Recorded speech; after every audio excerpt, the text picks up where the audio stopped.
Responses from top lawmakers have been pouring in since federal agents fatally shot another U.S. citizen in Minneapolis just days after the killing of Renee Good. Minnesota Congressman Ilhan Omar wrote on X, quote, "This appears to be an execution by immigration enforcement. Minnesota was once a place of refuge, and Trump has turned it into a war zone where unchecked federal forces murder our neighbors." House Minority Leader Hakeem Jeffries wrote, "Donald Trump's extremists have unleashed this carnage on the streets of America. They must all be held criminally accountable to the full extent of the law." And Senate Minority Leader Chuck Schumer posted, "ICE out of Minnesota now."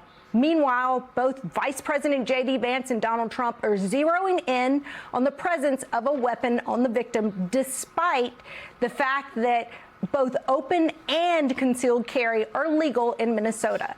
Joining us now is Vermont Congresswoman Balint, who was just in Minnesota last week for an ICE oversight trip. Congresswoman, what's your reaction to yet another fatal shooting by federal agents?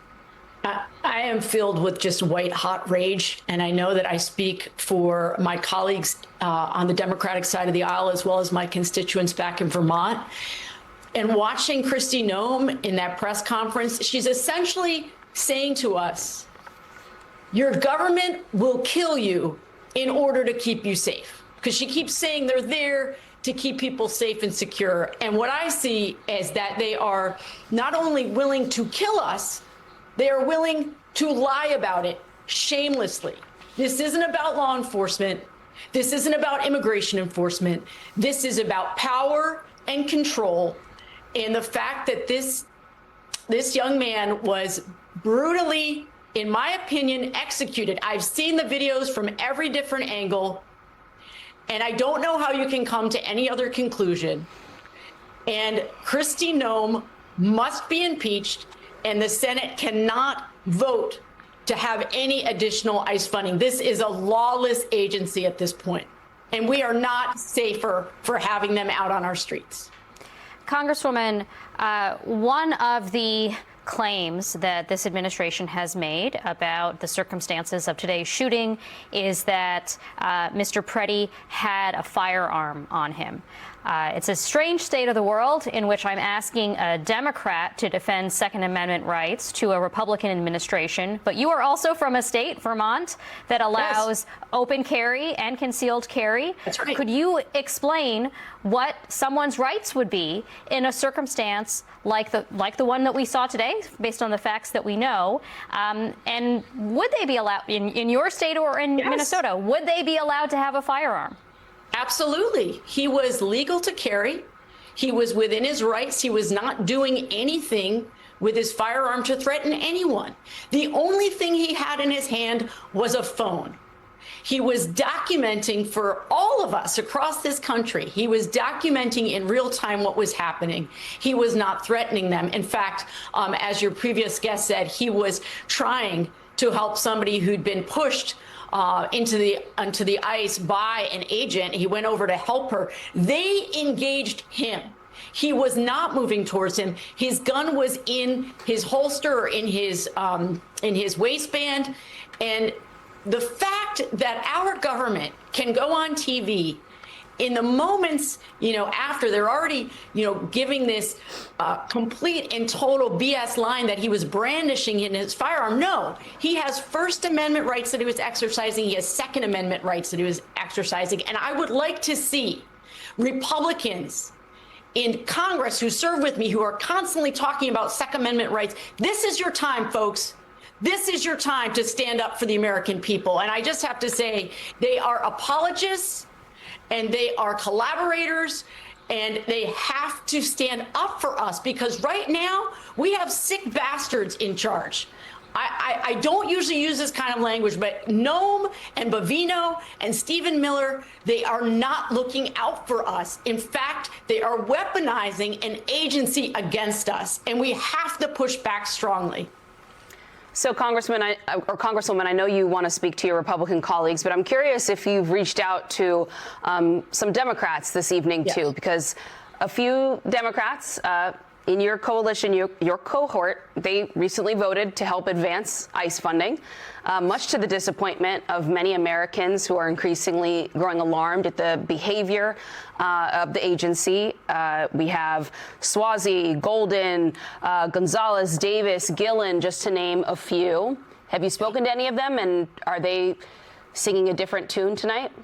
Well, we are having an emergency caucus tomorrow. On the Dem side, many of us, I have not spoken to those members in particular. I was a strong hell no on that funding. I think anyone who is watching what is unfolding, of course, I was out in Minnesota just last week talking with people, hearing from folks who have had their rights violated. And I know that this agency cannot be reformed. We need to shut it down, and we have to have a different mechanism for immigration enforcement. This is rotten to the core at this point. All right, Congresswoman Becca Balint, thank you so much for joining us this evening. Greatly appreciate you making time. Alex Tabbitt, thank you so much for that report. Joining us now is Senator Chris Van Hollen, who serves on the Appropriations Committee. That's the panel that controls how much funding the Department of Homeland Security receives. Senator, thank you so much for joining us. You have said repeatedly that you plan to vote no on DHS funding. Republicans, of course, need 10 Democrats in the Senate to cross party lines for that spending bill to pass. So I have two basic questions for you. One is, what are you demanding as a condition of funding DHS? And then the second piece of this is, remember that ICE, or our viewers should know that ICE got $75 billion as part of the One Big Beautiful Bill Act last year. So potentially we'll still have some funding to keep operating if the rest of DHS is shut down. Does that complicate your ability or your willingness in your party to vote against this funding if, in fact, it will affect the rest of DHS much more than ICE itself? Well, I will vote no. I was voting no before this horrible incident that we witnessed today. Just sickening what this administration is doing, allowing these agents to shoot and kill people in cold blood, and now they're engaged in another cover-up, as they were in the case of Renee Good. So we should not be giving them another dime. I would like to claw back some of the funds that the Republicans provided to ICE previously. In terms of change, it requires radical change and reining in ICE. It requires independent investigations of these killings, and we should get ICE out of Minnesota and other cities. So, look, I don't know if I don't think the Trump administration is going to agree to these conditions. We should push for them, but if they don't agree, we should not be providing any funding to this lawless Trump ICE operation. Does Senator Schumer have a plan right now for how he's going to keep Democrats in the Senate together on this to present a united front? As of right now, I think Democrats will block an appropriations bill from going forward unless we see the kind of dramatic changes that I'm talking about. Senator Schumer just announced that he would vote against what we call cloture, and I don't think you're going to find enough Democrats to vote to proceed to this bill without dramatic changes to the way the Trump ICE operation works. I certainly hope that's the case. I can't speak for all my colleagues, of course, but that's certainly what I'll be pushing for. Senator Stephen Miller has gone so far as to label the victim today as an alleged domestic terrorist. What do you make of that kind of language and using that to describe the man who was killed today by federal agents? This has become part of the disgusting White House cover-up of these killings. They said the same thing about Renee Good. They really think the American people are stupid. I mean, we can all see the videotapes. We saw the videotapes with Renee Good. We've seen the videotape today with Alex Preddy.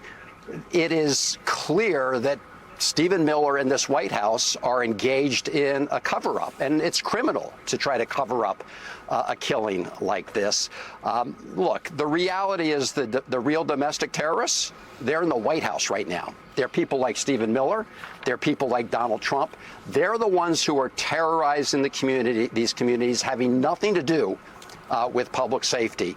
You know, they said that they were going to go after the worst of the worst. We see them now apprehending kids. We see them shooting these law-abiding citizens.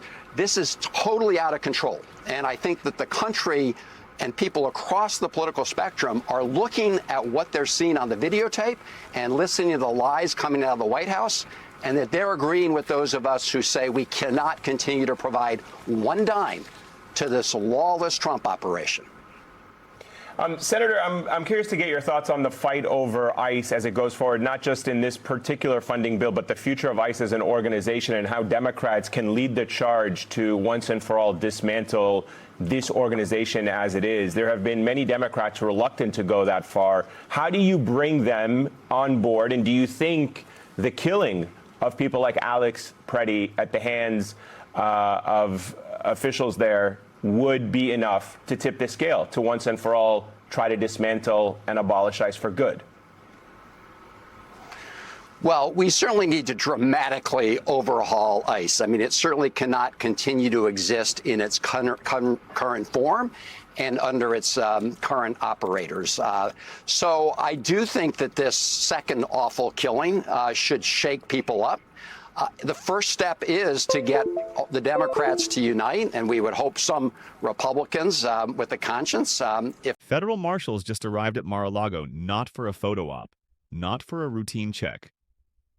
They were armed with a court order ready to seize property. Yes, you heard that right. Dawn on January 17th, 12. U.S. Marshal Service vehicles rolled up to the Palm Beach estate executing a $540 million civil fraud judgment. This isn't some symbolic gesture. This is judicial enforcement in action coming for a former president's primary residence. When federal officers arrive at dawn with court orders, the game changes. Hit subscribe now because you won't want to miss the next developments. The enforcement wasn't sudden. It followed years of legal maneuvering delays and appeals. Judge Arthur Angren's office confirmed that after every appellate avenue was exhausted, the New York Attorney General formally requested federal assistance. The appeals court rejected the last motion to pause enforcement on January 14th. This is the point where years of legal wrangling collide with the immovable force of judicial authority. When federal marshals show up at a former president's estate, it isn't just news, it's history in motion.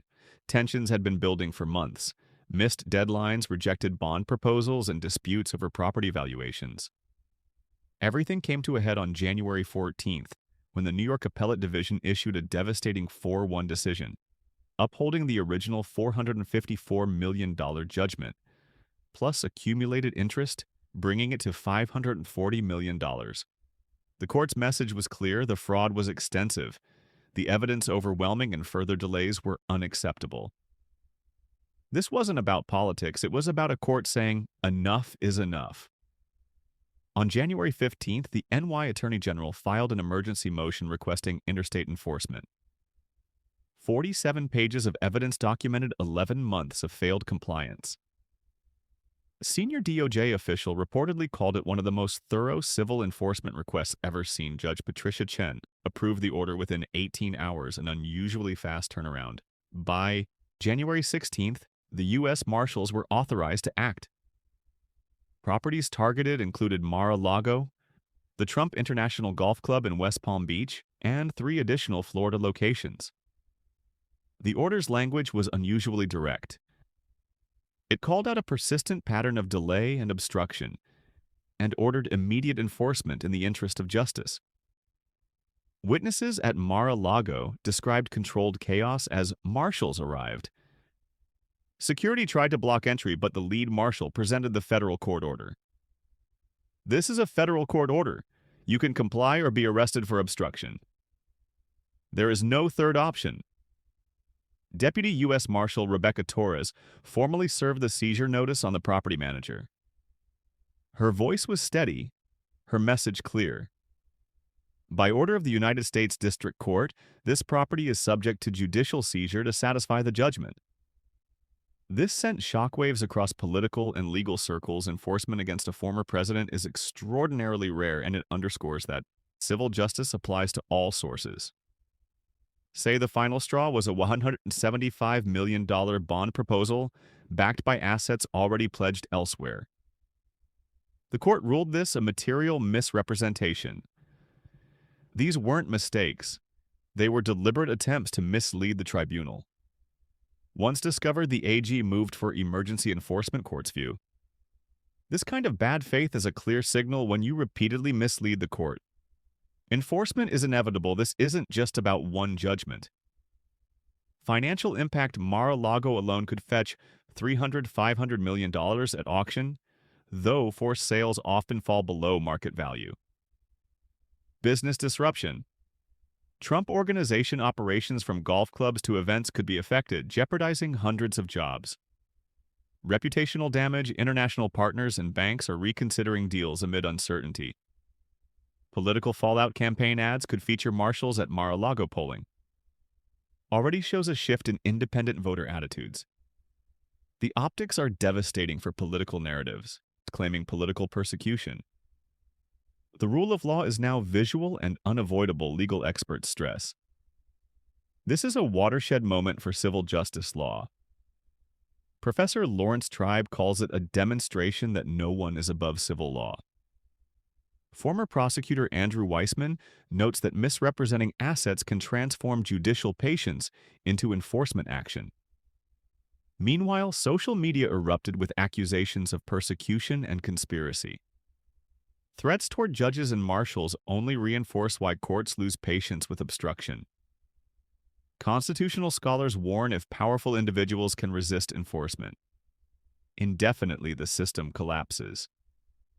Civil justice depends on judgments being enforceable. Marshals have begun inventorying properties, a process expected to take days. Legal teams are scrambling, weighing compliance against political optics. Any obstruction could carry additional legal consequences. Congressional Republicans plan a press conference claiming prosecutorial overreach, but legally, civil enforcement falls outside congressional authority. Courts enforce judgments through the executive branch, not through lawmakers. The next 72 hours are critical. If the inventory proceeds without interference, the case moves to valuation and potential auction. Any obstruction could escalate the legal crisis. Federal marshals have now executed a $540 million judgment at a former president's residence. This is unprecedented in modern American history. The stakes are clear: civil justice must apply equally, or the powerful operate under a two-tier system. The world is watching. Property inventory is underway. The outcome could redefine whether the law applies to everyone or only those with enough power to resist. Hit like if this is the most important legal story you've seen this year. Subscribe to follow every development in real time.